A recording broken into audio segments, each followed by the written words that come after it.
Diffusion process although हमेशा चलता रहता है।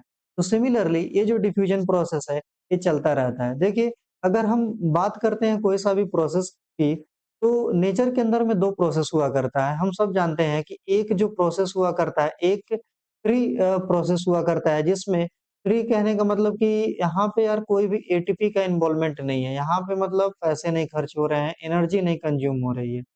तो फ्री ट्रांसपोर्टेशन हुआ करता है। एक होता है ट्रांसपोर्टेशन जिसके अंदर में कुछ न कुछ एनर्जी का इन्वॉल्वमेंट होता है। किसका? एनर्जी का इन्वॉल्वमेंट होता है। तो एनर्जी का इन्वॉल्वमेंट किस फॉर्म में होता है भाई? तो एटीपी के फॉर्म में होगा, है ना?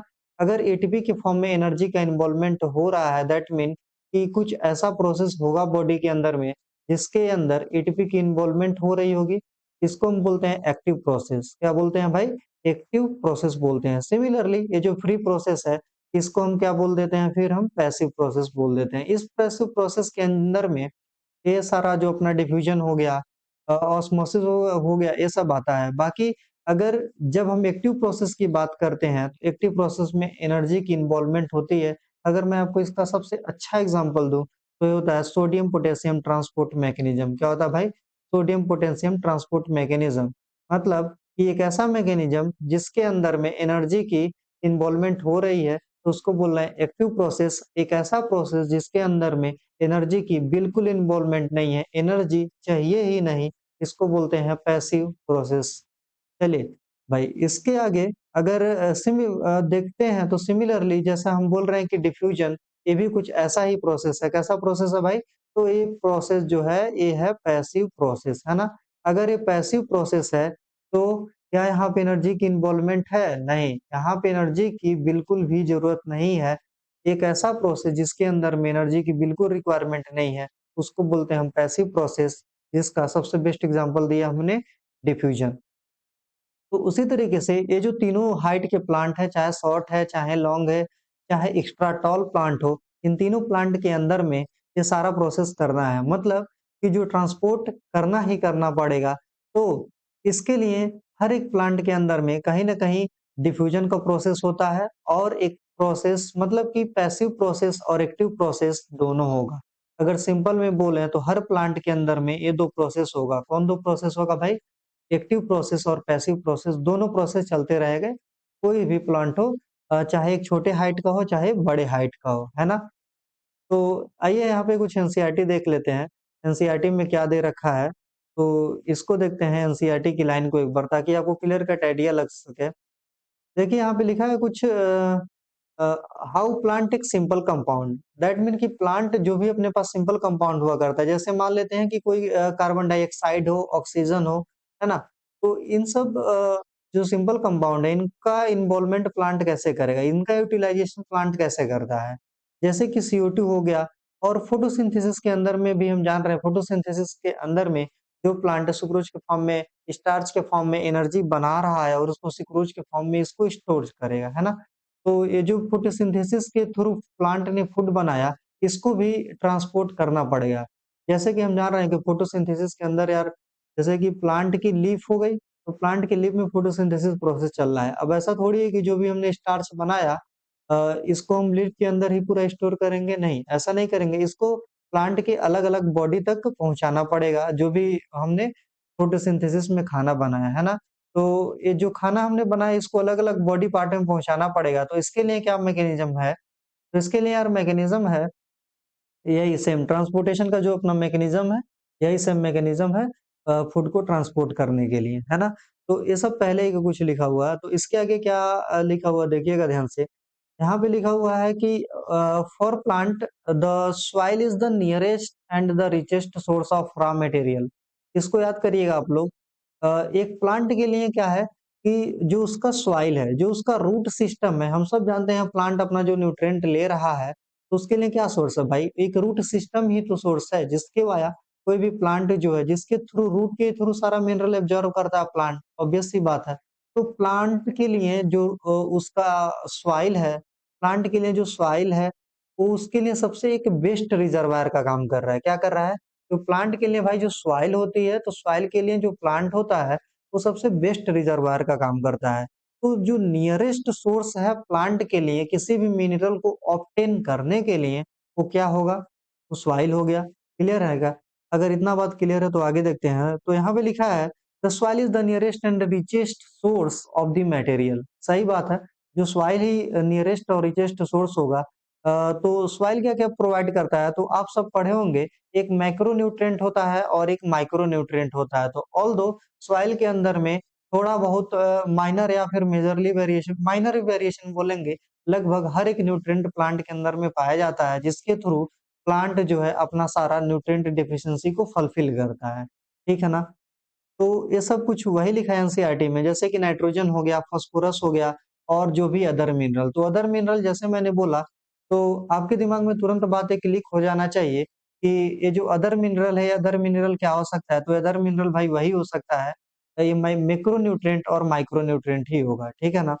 इसके बाद देखिएगा, इसके बाद क्या है कि the absorption of this substance occur through plant in contact with the soil, मतलब कि कुछ पार्ट ऑफ द प्लांट ऐसे होंगे जो कि नियरेस्ट सॉइल के नियरेस्ट होंगे, या फिर कुछ ऐसा है जो एक सोर्स के नियरेस्ट है, तो वहाँ पे हम डिफ्यूजन प्रोसेस कर सकते हैं, है ना?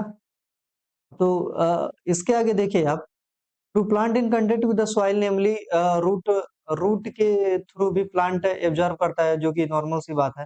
If the distance between the soil containing organ and chlorophyll containing organ are small. यहाँ पे 2 बातें दे रखा है, देखिए वो पार्ट ऑफ द प्लांट जो सॉइल के नियरेस्ट है, जैसे कि रूट हो गया, ठीक है ना? तो उस रूट और सॉइल के बीच का अगर आप कॉन्टैक्ट देखें, तो ये जो डिस्टेंस है बहुत कम है। तो यहाँ पे एक सिंपल डिफ्यूजन या फिर ऑस्मोसिस, मतलब एक पैसिव डिफ्यूजन के थ्रू या फिर पैसिव ट्रांसपोर्ट मैकेनिज्म के थ्रू जो रूट है ये अपना मिनरल सॉइल से ऑब्टेन कर सकता है, ठीक है ना? पर थिंक करिए कि जो पार्ट ऑफ द प्लांट जो एपेक्स पे है या फिर कहीं और अवेलेबल है, उसको न्यूट्रिएंट कहाँ से मिलेगा? उसको रूट से लेना पड़ेगा।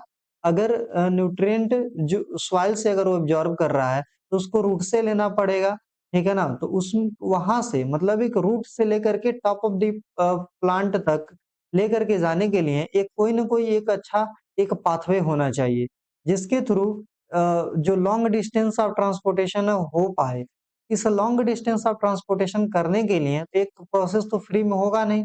इसके लिए क्या नेचर ने बना रखा है? इसके लिए नेचर ने बना रखा है एक एक्टिव ट्रांसपोर्टेशन का मैकेनिज्म, जिसमें प्लांट को क्या करना होता है, एक energy certain amount of energy को एक्सपेंड करना होता है। इस एनर्जी के एक्सपेंड के बदले में क्या होता है, जो ट्रांसपोर्टेशन है ये आसानी से हो पाता है, ठीक है ना? तो यहाँ पे क्या लिखा है, यहाँ पे क्या समझाने की कोशिश किया, तो मैंने आपको रूट तो समझा दिया और अब आते हैं फोटोसिंथेसिस वाले पे। तो फोटोसिंथेसिस वाले में देखेंगे जैसे कि नेचर में क्या है, पूरा गैसियस है, तो लीफ क्या कर सकता है, स्टोमेटा के अंदर में डिफ्यूजन प्रोसेस के थ्रू जो अपना गैसियस एक्सचेंज है वो हो सकता है, ठीक? एक गैसियस एक्सचेंज तो स्टोमेटा के थ्रू अपना हो गया, ठीक है ना? तो चलिए भाई, अगर गैसेस एक्सचेंज स्टोमेटा के थ्रू हो गया, दैट मीन कि ये पैसिव प्रोसेस हो रहा है। तो यहाँ पे वही लिखा हुआ है कि जो नियरेस्ट सरफेस के कांटेक्ट में है, जो सोर्स और नियरेस्ट सरफेस के कांटेक्ट, सोर्स और नियरेस्ट सेल जो है, ये डिफ्यूजन मतलब बिना एनर्जी खर्च किए, बिना पैसा खर्च किए या बिना एटीपी खर्च किए भी अपना काम चला सकते हैं।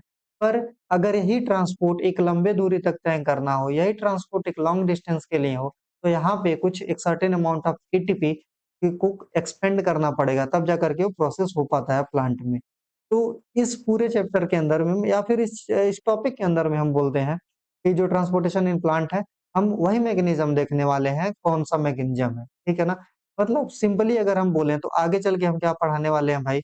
आगे चल के हम पढ़ाने वाले हैं आपको वैस्कुलर सिस्टम। क्या है? Vascular system. अब आप पूछेंगे कि भाई वैस्कुलर सिस्टम क्या है? तो वैस्कुलर सिस्टम क्या होता है? भाई वैस्कुलर सिस्टम प्लांट का एक ऐसा सिस्टम है, इसमें इसी के थ्रू प्लांट जो है अपना न्यूट्रिएंट का एब्जॉर्प्शन करेगा, मतलब इसी के थ्रू पहुँचेगा। एक जैसे लिखा है ना वेसल्स, वेसल मतलब समझ के आप चलिए कि एक छोटी-सी पाइप है, एक पाइप होगी एक सर्टेन लेंथ की जिसके थ्रू जाएगा। अब वैस्कुलर सिस्टम में कुछ चीज़ पढ़े होंगे बचपन में ही, एक तो जाइलम होते हैं और क्या होता है फ्लोएम होता है। तो ऑल्दो हमें इस पूरा वैस्कुलर सिस्टम को अच्छे से पढ़ना है, क्या होता है जाइलम, क्या होता है फ्लोएम सब कुछ। तो इसके बाद हम आगे बढ़ते हैं, इसके बाद देखते हैं small energy and raw material can easily diffuse. समझ में आ गया क्या? जो अपना रॉ मटेरियल होगा, अगर डिस्टेंस स्मॉल होगा, तो जो डिफ्यूज़न के थ्रू ही अपना एनर्जी जो भी रॉ मटेरियल है, एक जगह से दूसरी जगह ट्रांसपोर्ट कर जाएगा। एकदम सिंपल है, ठीक? इसके बाद देखिएगा diffusion process will not be sufficient to provide raw material in leaf and energy in the root. जैसा कि मैंने बता दिया, अगर दूरी बहुत ज्यादा हुई तो डिफ्यूजन प्रोसेस सफिशिएंट नहीं है इस काम को अकेले करने के लिए। तो इसके लिए कोई ना कोई एक ट्रांसपोर्ट का एक अच्छा मैकेनिज्म होना चाहिए, मतलब एक कोई ना कोई एक वेस्कुलर सिस्टम होना चाहिए प्लांट के अंदर में। तो नेचर ने क्या किया, वेस्कुलर सिस्टम बना करके दिया प्लांट को, जिसमें एक सर्टेन अमाउंट ऑफ एनर्जी खर्च हो रही है और सारा ट्रांसपोर्ट हो रहा है। इसके बाद देखिए, इसके बाद है energy needed differ between different body organ, different body design. जैसा कि मैंने बता दिया, यहाँ पे एक्टिव प्रोसेस की बात हो रही है ना? इसके बाद क्या है, plant do not move and body have a large proportion of dead cell in many tissue. तो ये सब कुछ है, जब हम ये पूरा अपना वेस्कुलर बंडल पढ़ेंगे, तब आपको समझ में आ जाएगा क्या चीज़ लिविंग होता है, कौन सा चीज़ डेड होता है, सब कुछ। उसके बाद लिखा है the distance over which transport system have to operate however very large in plant such as very tall tree. तो ये सब आपको पढ़ के समझ में आ जाएगा, बहुत इजी है इधर। इसके बाद आगे चलते हैं। इसके बाद क्या है भाई, plant transport system will move energy store from leave and raw material from root. तो ये सारा कुछ हमने बता दिया। यहाँ पे कुछ देखिए कंडक्टिंग ट्यूब का नाम लिया हुआ है। तो ये कंडक्टिव ट्यूब क्या है, ये वही वास्कुलर सिस्टम है जिसका हम बात कर रहे हैं, ये वही कंडक्टिंग ट्यूब है, ठीक।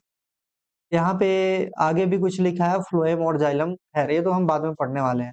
तो चलिए भाई, इसमें हम क्या करते हैं, हम आपको एक रफ हाइट आउटलाइन बना करके देते हैं, जिसके थ्रू आप अच्छे से समझ पाएँ। तो चलिए भाई, ये रफ आउटलाइन हम एक आपको दे देते हैं। ये पूरा जाइलम, फ्लोएम और जो भी अपना वास्कुलर पार्ट है ना, उसका हम आपको एक क्लियर कट आइडिया दे देते हैं कि ये कैसे काम करता है।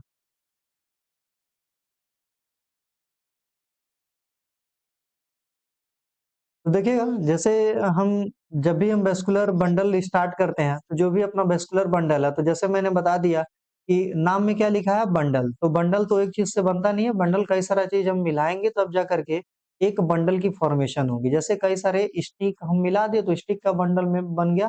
तो सिमिलरली यार हमें एक बंडल बनाना है, ठीक? और बंडल किसका बनाना है? तो हमें एक वेस्कुलर बंडल बनाना है ना? आई मीन कोई सा भी हमें बंडल थोड़ी बनाना है, हमें बनाना है यार वेस्कुलर बंडल। तो अभी हम देखने वाले हैं कि कैसे प्लांट के अंदर में हम एक अच्छा वेस्कुलर बंडल का फॉर्मेशन करते हैं। तो आप सबको पता ही है कि जो भी हम वेस्कुलर बंडल की नाम ले रहे हैं, जो भी अपना वेस्कुलर बंडल का फॉर्मेशन चल रहा है, ये किसका चल रहा है? तो ट्रांसपोर्ट करने के लिए वेस्कुलर बंडल हम बनाने वाले हैं, ठीक? चलिए भाई, एक हम अच्छा-सा यहाँ पे बंडल बना लेते हैं। तो देखिए भाई, यहाँ पे नाम लिख दिया हमने वेस्कुलर बंडल, ठीक है क्या? वेस्कुलर बंडल, है ना? इस वेस्कुलर बंडल में 2 चीज़ मेन है और ये आते हैं, क्या-क्या? एक आता है भाई, एक आता है अपना जाइलम, दूसरा आता है फ्लोएम। क्या आता है? एक जाइलम और दूसरा फ्लोएम। तो आपको याद करने का तरीका क्या है? जाइलम, लिखा है ना जाइलम, जाइलम से आप याद कर लीजिए एक ट्रिक से, ऐसे कोई सा भी ट्रिक, जल, जाइलम से जल। तो जाइलम किसको ट्रांसपोर्ट करेगा? Water and certain amount of mineral, और कुछ-कुछ मिनरल को। तो water plus some minerals, some minerals को ये जाइलम ट्रांसपोर्ट करेगा, ठीक है ना? पर इसका मेन कंपोनेंट क्या होगा ट्रांसपोर्ट करने का? तो वाटर, ठीक? वाटर इसका मेन कंपोनेंट होगा। सब जानते हैं जाइलम के थ्रू वाटर का ट्रांसपोर्ट होता है। तो ऐसे याद कैसे करेंगे? जाइलम से जल याद कर लीजिए, और जल क्या है, मतलब वाटर और कुछ मिनरल। इसके बाद फ्लोएम, फ्लोएम से आप क्या याद कर लीजिए, एफ से फ्लोएम और एफ से फूड। ऐसे न्यूमोनिक बना सकते हैं हम, फ्लोएम मतलब फूड, फ से फ्लोएम, फ से फूड, हाँ। तो फूड, फूड और कुछ मिनरल्स, फूड और मेजरली मिनरल्स, ठीक है ना? तो इसका मेजर पार्ट हो गया फूड, ज़्यादा से ज़्यादा क्या ट्रेवल करेगा, इसके थ्रू ट्रांसपोर्ट करेगा, तो फूड को ट्रांसपोर्ट करता है और कुछ इंपॉर्टेंट मिनरल्स को भी ट्रांसपोर्ट करता है, कौन? फ्लोएम, ठीक है ना? तो वही सेम चीज़ है। अब जैसे लिखा है अपना ये अगला टॉपिक है, तो ट्रांसपोर्ट ऑफ वाटर, ठीक है ना? ट्रांसपोर्ट ऑफ वाटर, तो आपको समझ में आ गया कि ये जो ट्रांसपोर्ट ऑफ वाटर है, तो ट्रांसपोर्ट ऑफ वाटर किसके थ्रू होगा भाई? जाइलम के थ्रू होगा, ठीक है ना? तो अब आपको थोड़ा बहुत आइडिया लग रहा होगा, जैसे मैंने क्या बोला है, वैस्कुलर बंडल बोला है, मतलब कि वैस्कुलर बंडल एक चीज़ से मिलके बना नहीं होगा। पहले आपने देख लिया वैस्कुलर बंडल 2 चीज़ से बन मिलके बना है, एक जाइलम और दूसरा फ्लोएम। क्या इतना इनफ है एक बंडल बनाने के लिए? नहीं। तो अगर नहीं इनफ है तो देखते हैं जाइलम के भी और क्या सब डिवीज़न पार्ट हो सकते हैं, ठीक है ना? तो देखिए भाई अब जाइलम किससे-किससे मिल के बना हुआ होता है? तो चाहे जाइलम हो, चाहे फ्लोएम हो, ठीक है ना? क्या बोला? चाहे जाइलम हो, चाहे फ्लोएम हो, इन सब के अंदर 4-4 यूनिट होते हैं। क्या होते हैं भाई? 4-4 यूनिट होते हैं। मतलब इन चारों चीज़ों से मिल कर के जाइलम और फ्लोएम बना होता है, ठीक? तो जाइलम किससे मिलके बना होता है? तो जाइलम बना हुआ होता है भाई, एक तो होता है यहाँ पे ट्रेकीड, ध्यान समझिएगा भाई, ट्रेकीड। दूसरा क्या होता है, जिससे मिल कर के अपना जाइलम बनता है, एक तो मैंने ट्रेकीड बता दिया, दूसरा होता है भाई वेसल्स, क्या होता है? वेसल्स, ठीक? एक तो ट्रेकीड, दूसरा वेसल्स, उसके बाद होता है जाइलम पैरेन्काइमा, क्या होता है? जाइलम पैरेन्काइमा, ठीक? उसी तरीके से होता है अपने पास जाइलम फाइबर, क्या भाई? जाइलम फाइबर्स, ठीक? 1 minute, just a second, xylem fibre मैं इधर लिखता हूँ, जाइलम पैरेन्काइमा भी आपको समझ में आएगा ऐसा मैंने क्यों किया है। यहाँ पे हम इसको लिख देते हैं जाइलम पैरेन, सॉरी बार-बार ये हो जा रहा है यार, क्या हो गया है? चलिए भाई, चलिए, जाइलम फाइबर, ठीक? यहाँ पे हो गया जाइलम फाइबर और हो गया जाइलम पैरेन्काइमा, ठीक? क्लियर है क्या? जाइलम फाइबर और जाइलम पैरेन्काइमा, ठीक? सिमिलरली यार फ्लोएम के जब हम बात करेंगे तो फ्लोएम के अंदर में होता है सीव ट्यूब, क्या होता है? Sieve tube. जैसे जाइलम के अंदर में ट्रेकिड था यहाँ पे, तो फ्लोएम के अंदर में यहाँ पे हो गया सीव ट्यूब, ठीक? इसके बाद होता है भाई अपना कंपेनियन सेल, क्या होता है? कंपेनियन सेल, ठीक है ना? सीव ट्यूब हो गया, उसके बाद कंपेनियन सेल हो गया। इसके बाद होता है अपना, जैसे यहाँ पे देखिए जाइलम फाइबर है, तो यहाँ पे हो जाएगा फ्लोएम फाइबर, क्या होगा भाई? यहाँ पे हो जाएगा फ्लोएम फाइबर। जैसे यहाँ पे है जाइलम पैरेन्काइमा, इसी तरीके से यहाँ पे होगा भाई फ्लोएम पैरेन्काइमा। तो चलिए यहाँ पे लिख देते हैं हम फ्लोएम, यहाँ पे हम लिखेंगे फ्लोएम पैरेन्काइमा, ठीक? और यहाँ पे हो जाएगा अपना फ्लोएम फाइबर, समझ में आया क्या? फ्लोएम फाइबर्स हो जाएगा। तो ये 4-4 कंपोनेंट से मिल करके अपने जो जाइलम फ्लोएम एकदम मस्त बने हुए हैं। तो देखिएगा भाई यहाँ पे ट्रेकीड हुआ, वेसल्स हुआ, जाइलम फाइबर हुआ। कौन? ट्रेकीड, वेसल, जाइलम फाइबर। ये जो तीनों होते हैं, क्या? कौन-कौन से भाई? बोलो। तो ट्रेकीड, वेसल्स और जाइलम फाइबर, ये तीनों होते हैं डेड। डेड मतलब ये जो होते हैं नॉन लिविंग, क्या होते हैं भाई? नॉन लिविंग हुआ करता है। कौन-कौन? ट्रेकीड, वेसल और जाइलम फाइबर, हाँ। इसके बाद लिविंग कौन होता है सर? तो देखिए सर, लिविंग कौन होता है? तो जाइलम पैरेन्काइमा। अरे भाई 3 मरे हुए हैं तो 4 में से 3 मर गया तो 1 जिंदा रहेगा ना? अरे वही है, समझे तो? ये है लिविंग, समझा क्या? लिविंग, ठीक? देखो भाई, एक सिंपल सा चीज़ होता है बायोलॉजी के अंदर में, क्योंकि बायोलॉजी के अंदर में क्या होता है, सब टर्मिनोलॉजी का खेल है। सब पहले से ही हम बताते आए हैं। जिसके भी नाम में लगा हुआ है पैरेन्काइमा, क्या? जिसके भी नाम में लगा हुआ है पैरेन्काइमा, तो सिंपली समझ जाना पैरेन्काइमा का मतलब पहले ही होता है लिविंग। क्या होता है? लिविंग टिश्यू होता है। जहाँ पर भी पूरी बायोलॉजी में कहीं पर भी तुमको पैरेन्काइमा का नाम सुनो ना, तो समझ जाना वो लिविंग होगा। और इसका फंक्शन की बात करें तो पैरेन्काइमा टिश्यू का बस एक और एक काम होता है, इसका काम होता है फूड को स्टोर करना, ठीक है ना? फूड का स्टोरेज सबसे अच्छा पैरेन्काइमा टिश्यू करता है, ठीक? तो पैरेन्काइमा कहीं पर भी नाम देखो तो सीधे बोलो लिविंग, क्या बोलो? लिविंग। तो जैसे अब आ जाओ, इतना हो गया जाइलम के बारे में, अब फ्लोएम के बारे में भी थोड़ा पढ़ लिख लो। तो फ्लोएम के बारे में क्या पढ़ लिख लोगे? ये 4 नाम लिखे हैं ना, तो 4 नाम पढ़ लो, हो जाएगा काम, ठीक? चलो भाई, जैसे इसमें लिखिए जाइलम पैरेन्काइमा कैसा हो गया भाई? लिविंग, है ना? लिविंग हो गया ना? सिमिलरली देखना फ्लोएम के अंदर में एक नाम है जिसका नाम क्या है? Phloem parenchyma. तो फ्लोएम पैरेन्काइमा कैसा होगा? लिविंग होगा। होगा कि नहीं लिविंग? होगा। तो देखो, इसके अंदर में फ्लोएम के अंदर में जो 2-3 नाम हमने बताया, सीव ट्यूब, कंपेनियन सेल और फ्लोएम पैरेन्काइमा, कौन-कौन सा? सीप ट्यूब कंपेनियन सेल और फ्लोएम पैरेन्काइमा, एकदम कैमरे के पीछे बैठे हो, घर पे बैठ के आराम से रटते रहो, बोलते रहो, तभी ये लेक्चर याद होगा, नहीं तो इससे तो सब गया। साल भर से पढ़ ही रहे हो ना, कुछ याद हुआ, नहीं याद हुआ, पढ़ लो, याद हो जाएगा। देखो भाई, सीप ट्यूब कंपेनियन सेल और फ्लोएम पैरेन्काइमा, ये क्या होता है? लिविंग होता है, ठीक है ना? यहाँ पे ये तीनों क्या हो कैसे हुआ करते हैं? नॉन लिविंग, डेड हुआ करते हैं। यहाँ पे उल्टा है। तो ये होते हैं तीनों लिविंग। जैसे कि ये फ्लोएम पैरेन्काइमा लिविंग होता है, पहले ही बता दिए। सीप ट्यूब कंपेनियन सेल ये भी लिविंग हुआ करते हैं, ठीक है ना? इसके बाद देखो, कहीं पर भी भाई तुम नाम देखो फाइबर, ठीक है ना? क्या देखो? फाइबर। फाइबर देखते ही नाम बोलना क्या है भाई? ये डेड होगा।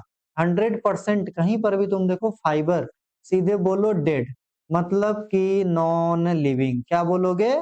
नॉन लिविंग बोलोगे। जहां पर भी तुम फ्लोएम फाइबर का नाम सुनोगे, तुम सीधे बोलोगे कि सर ये जो होगा ये नॉन लिविंग होगा। कैसा होगा भाई? नॉन लिविंग होगा। समझ में आया क्या? तो इतना चीज अभी याद करो। जाइलम के सब डिवीजन, फ्लोएम के सब डिवीजन, ये सारी चीज, ठीक है क्या? इसके बाद भाई देखो, इसके बाद हम क्या पढ़ रहे हैं? इसके बाद ये सारा कुछ उम्मीद है याद हो गया। ट्रैकिड वेसल, जाइलम, पैरेन्काइमा, जाइरन फाइबर और ये सारा कुछ। इसके बाद आगे आगे देखें तो इसी फ्लोएम के अंदर में दो चीज और याद करेंगे।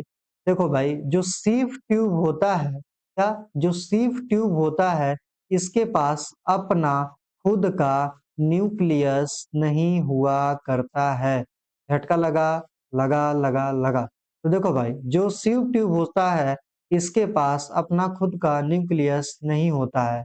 मतलब कि जो सीफ ट्यूब के सेल्स हैं, इनके पास अपना न्यूक्लियस नहीं होगा। अरे मास्टर, न्यूक्लियस नहीं है तो अपना काम कैसे करेगा? इसके लिए यहाँ पे नेचर ने दे रखा हुआ है। नेचर ने भाई सब जुगाड़ करके रखा, समझा क्या? Nature is much more and more smarter and smarter than us. तो यहाँ पे देखो, कंपेनियन सेल, कंपेनियन सेल के अंदर क्या है? कंपेनियन सेल नाम में क्या है? कंपेनियन। कंपेनियन का मतलब साथी, दोस्त, मित्र। हाँ, कंपेनियन सेल का मतलब समझा? तो ये सब कुछ हो गया ना? तो इस सीव ट्यूब के अंदर तो अपना न्यूक्लियस है नहीं, तो इसका साथ कौन देगा? न्यूक्लियस का काम कौन करेगा? तो क्या नाम है? Companion cell. अरे भाई, इसका दोस्त यही है ना, देख नहीं रहे हो? इसके नीचे में लिखे हैं एकदम बगलिया में। ऐसे ही लिख दिए हैं क्या? नहीं, इसके नीचे इसीलिए लिखे हैं तुमको समझाने के लिए। समझा बच्चा? तो देखो भाई, सीव ट्यूब के अंदर में न्यूक्लियस नहीं होता है, कंपेनियन सेल के अंदर में न्यूक्लियस हुआ करता है। ये समझ में आया क्या? ये तीनों लिविंग है और एक फ्लोएम फाइबर नॉन लिविंग है। इतना बात समझ में आ गया तो हम आगे बढ़ जाते हैं थोड़ा। ठीक, ठीक, ठीक। चलो भाई, इसको थोड़ा हम इरेज कर देते हैं क्योंकि कुछ ज़्यादा ही हमने रायता फैला दिया है पूरा। 30 सेकंड, जस्ट 30 सेकंड। हाँ भाई, तो ये सारा कुछ हमने यार कवर कर लिया। इसके बाद देखो हम क्या पढ़ रहे हैं। जैसे कि ट्रांसपोर्टेशन इन वाटर, तो उम्मीद है सबको क्लियर हो चुका होगा। ये सारा नाम याद करना है क्योंकि यार अगर ये नाम याद रहेगा तो ये ऊपर जो भी हमने एक लाइन छोड़ा है ना, ये आपको यार अच्छे से समझ में आएगा बिना समझाए हुए। इसके लिए आपको ये बहुत अच्छे से यार लाइन पूरा याद करना पड़ेगा। अभी मैंने जितना भी कुछ लिखा थोरोली, इसको आप पहले तो याद कर लो। चलो भाई, इसके बाद हम आगे बढ़ जाते हैं। इसके बाद जैसे ही हम यार आगे बढ़ते हैं, तो ये अपना लिखा है ट्रांसपोर्ट ऑफ वाटर। तो ट्रांसपोर्ट ऑफ वाटर किसके थ्रू होगा भाई? जल्दी से बता दो। तो ट्रांसपोर्ट ऑफ वाटर हो रहा है वाटर के थ्रू, सॉरी जाइलम के थ्रू, यही बताया ना। ट्रांसपोर्ट ऑफ वाटर किसके थ्रू हो रहा है भाई? जाइलम के थ्रू, है ना? अगर जाइलम के थ्रू ट्रांसपोर्ट ऑफ वाटर हो रहा है, ठीक, इसके थ्रू अगर जाइलम के थ्रू ट्रांसपोर्ट ऑफ वाटर भाई हो रहा है, तो इसके बारे में हम देखने वाले हैं, ठीक ना? तो लिखा है यहाँ पे, in xylem tissue vessel tracheid of the root, ये सारा कुछ। वेसल होता है, ट्रिकीड होता है, stem and leaf are interconnected to form a continuous system of water conducting channel reaching all part of the plant. ये सब कुछ जितना भी हमने अभी पढ़ा है, जो ट्रिकीड है, वेसल्स है, जाइलम पैरेन्काइमा, जाइलम फाइबर है, ये सब क्या करते हैं? सारे के सारे यार मिल करके ना एक सिस्टम बनाते हैं, ठीक? इसी सिस्टम के थ्रू जो भी अपना ट्रांसपोर्ट हुआ वाटर का, ये जाएगा। देखो, एक चीज मैं और यहाँ पे लिख देता हूँ ताकि अच्छी अंडरस्टैंडिंग हो पाए आपको। देखिए भाई, एक जो अपने पास जाइलम है ना, ये जाइलम, ये पहले से मैं आपको बता रहा हूँ, जो जाइलम होता है ये यूनी डायरेक्शनल ट्रांसपोर्ट करता है। कैसा ट्रांसपोर्ट करता है? ये यूनिडायरेक्शनल ट्रांसपोर्ट करता है। यूनिडायरेक्शनल का मतलब होता है कि एक सिंगल डायरेक्शन में, सिंगल डायरेक्शन मतलब बताओ? देखो सिंगल डायरेक्शन का मतलब हो गया सिंगल डायरेक्शन। सिंगल डायरेक्शन का मतलब ध्यान समझो, तो रूट, क्योंकि वाटर कहाँ से मिलेगा प्लांट को? ऐसा थोड़ी है कि लिप से एब्जॉर्ब कर लेगा भाई। प्लांट जो है वाटर रूट से, ठीक है ना, मतलब सॉइल से और एब्जॉर्ब करेगा ना, तो रूट से लेकर के एपेक्स पार्ट तक, ठीक, रूट से लेकर के कहाँ से कहाँ तक, एपेक्स पार्ट तक पानी को पहुंचाना है। अपना मोटिव यही है, ठीक है ना। तो जाइलम जो होता है इसमें अच्छा काम करता है, क्योंकि ये जाइलम जो होता है यूनिडायरेक्शनल, एक सिंगल डायरेक्शन में। ये नहीं है कि लीफ से वाटर को एब्जॉर्ब करके रूट में लाए। अरे भाई रूट के अंदर, सॉइल के अंदर तो वैसे ही पानी भरा पड़ा है, तो क्या जरूरत है एटमॉस्फेरिक वाटर को लाने का, समझ रहे हैं ना। तो इसीलिए जो जाइलम होता है भाई ये यूनिडायरेक्शनल ट्रांसपोर्ट करता है। और क्या जो अपने पास फ्लोएम हुआ करता है, ये बाय डायरेक्शनल ट्रांसपोर्ट किया करता है, ठीक है ना। देखो भाई ये जो फ्लोएम है ये कैसा ट्रांसपोर्ट करेगा, तो फ्लोएम जो तो अपने पास ट्रांसपोर्ट करता है यार, ये बाय डायरेक्शनल करता है, ठीक है ना। सही से लिख दूं क्या मैं इसको? चलो चलो चलो चलो सही से लिख देता हूँ। जाइलम जो है ये अपने पास ये करता है यार बाय डायरेक्शनल ट्रांसपोर्ट, ठीक, बाई डायरेक्शनल, ठीक। बाई डायरेक्शनल ट्रांसपोर्ट कौन करता है? फ्लोएम करता है। क्यों? इस आखिर में जरूरत क्या है? तो देखो भाई फ्लोएम किसका ट्रांसपोर्ट करता है? फूड का ट्रांसपोर्ट करता है ना। तो फूड बनती कहाँ पे है? तो फूड बन रही है फोटोसिंथेसिस प्रोसेस से लीफ तक, मतलब कि लीफ से हर एक बॉडी पार्ट तक, लीफ से कहाँ तक? प्लांट के अलग अलग बॉडी पार्ट तक, लीफ से स्टेम, अलग अलग स्टेम के ब्रांचेज, स्टेम बोले या फिर अलग अलग जो भी अपने स्टेम के ब्रांचेज हैं, इन सबको फूड ट्रांसपोर्ट करना है ना। इसके लिए फ्लोएम को बाय डायरेक्शनल, या फिर बाय डायरेक्शनल बोल लो, या फिर इसको मल्टी डायरेक्शनल भी बोल सकते हो, इसमें कोई दिक्कत नहीं है। मल्टी डायरेक्शनल लिख लेना ध्यान से, इसको मल्टी डायरेक्शनल भी कर सकता है, मतलब लीफ से लेकर के अलग अलग बॉडी पार्ट में पूरा स्प्रेड आउट कर देना, that is called the multi directional. तो फ्लोएम इसमें अच्छा काम करता है, ठीक ना। तो यही सब में गंजा में ये जा रहा, ये अभी जो आप सब कुछ लाइन देख रहे हैं ये सब वही है। This create a difference in the concentration of ion between the root and, ये सब जो भी लिखा है ना इसके लिए है। हाँ, यहाँ पे कुछ समझने वाली बात होती है। तो देखो जैसे कि यहाँ पे कुछ बहुत इंपॉर्टेंट लिख दिया है, डिफरेंस इन द कंसंट्रेशन, क्या लिखा भाई? Difference in the concentration of this ion, लिखा है ना कि कंसंट्रेशन डिफरेंस भी होगा, ठीक है ना। तो जैसा मैंने बताया दो तरीके का ट्रांसपोर्ट है, एक एक्टिव ट्रांसपोर्ट है और एक ऐसा ट्रांसपोर्ट है, एक पैसिव ट्रांसपोर्ट है, क्लियर है ना। तो जो डिफ्यूजन है, जो अपना पैसिव प्रोसेस है, ये तो आराम से हो जा रहा है, यहाँ पे एटीपी की कोई जरूरत नहीं है, ठीक है ना। पर आप जानते हैं अगर अगेंस्ट द कंसंट्रेशन ग्रेडियंट कोई चीज फ्लो करानी हो, क्या अगेंस्ट द कंसंट्रेशन ग्रेडियंट, मतलब कि कंसंट्रेशन ग्रेडियंट के अगेंस्ट, जैसे कि अगर पानी की टंकी है, पानी की टंकी ऊपर रखी हुई है और एक मग नीचे रखा हुआ है, ठीक है ना, तो यहाँ पे एक पोटेंशियल ग्रेडियंट क्रिएट हो गया। तो जो वाटर का ट्रांसपोर्ट है भाई, ये हाई पोटेंशियल से लो पोटेंशियल की तरीके से आ जा रहा है, ठीक है ना। इसका मतलब यहाँ पे कंसंट्रेशन ग्रेडियंट पहले से ही क्रिएट है, इसलिए यहाँ पे कोई भी एनर्जी की इन्वॉल्वमेंट नहीं है ना। इसी तरीके से जो अपने पास एक्टिव ट्रांसपोर्ट हुआ करता है, यहाँ पे हमको एक कंसंट्रेशन डिफरेंस को क्रिएट करना पड़ता है, ठीक है ना। अब इस कंसंट्रेशन डिफरेंस को क्रिएट करने के लिए एनर्जी की रिक्वायरमेंट होती है, ठीक है ना। वही ये जो एनर्जी की रिक्वायरमेंट है इसी को एटीपी के फॉर्म में हम फुलफिल कर रहे हैं, ठीक है ना।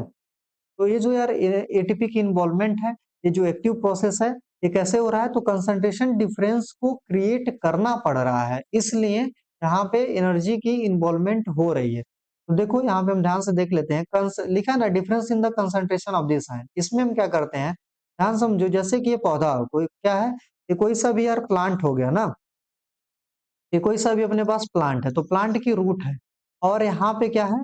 सॉइल है, ठीक है ना। तो यहाँ पे सॉइल पे, यहाँ पे क्या हो जाएगा? सॉइल से ये सारा कुछ एब्जॉर्ब करना पड़ेगा, ठीक है ना।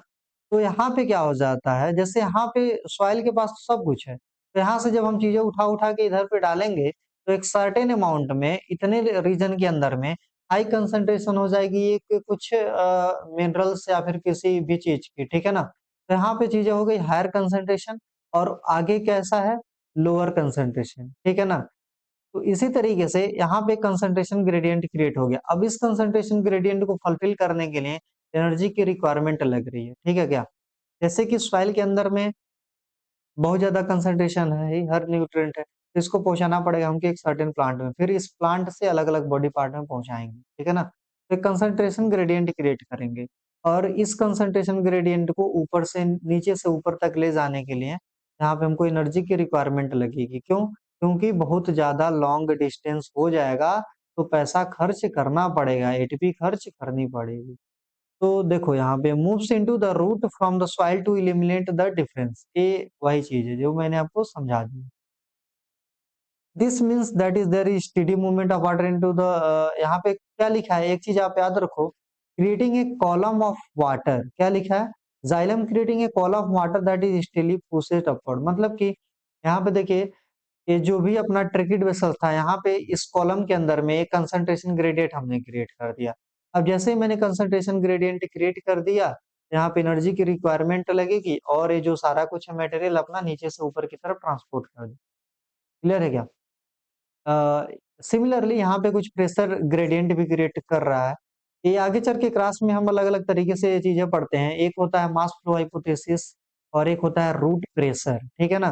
तो यहाँ पे आप समझ रहे होंगे कि यहाँ पे देखिए, एक अच्छा-सा रूट प्रेशर क्रिएट किया जा रहा है, ठीक है ना?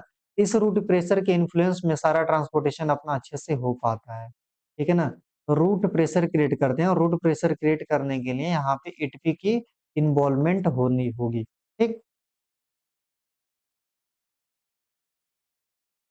चलो भाई, इसके आगे हम बढ़ जाते हैं। जैसे क्या लिखा हुआ है कुछ, अपने पास लिखा है कि movement of water during transpiration in plant, movement of water during transpiration in plant. तो ट्रांसपिरेशन का मतलब आप समझ ही रहे होंगे कि loss of excess water from the aerial surface of the plant, that is called the transpiration, ठीक है ना? यही होता है ना, loss of excess water, loss of excess water from the aerial